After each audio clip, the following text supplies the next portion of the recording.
Snow, inspired by a memory of Sophie Wainwright. In Sophie's lifetime on the islands, it had never snowed.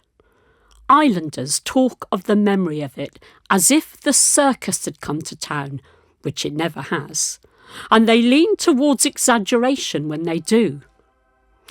56 it was, or was it 54?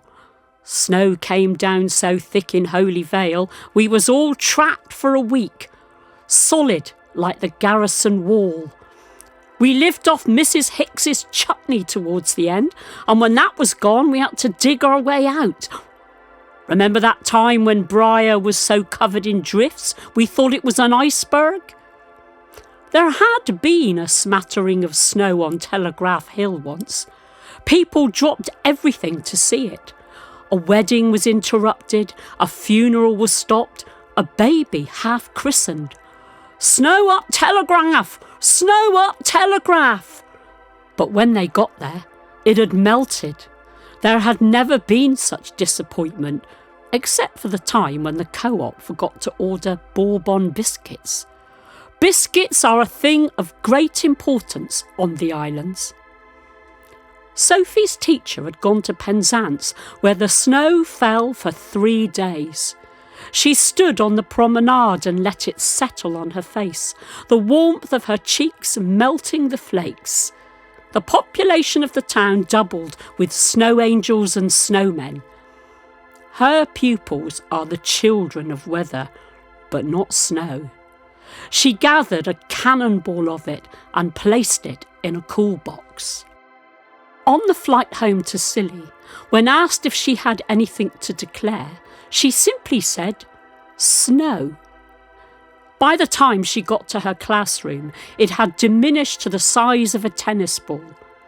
She sat the children in a circle.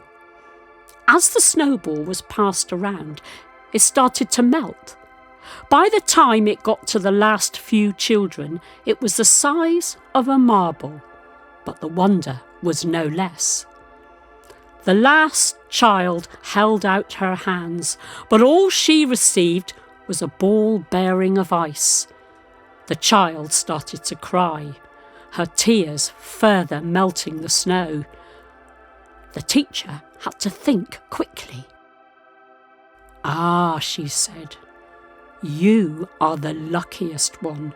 You are holding the water that started the snowball." With that, the child's tears stopped halfway down her face. "Oh," said the child. She smiled, holding out her hands for the other children to see.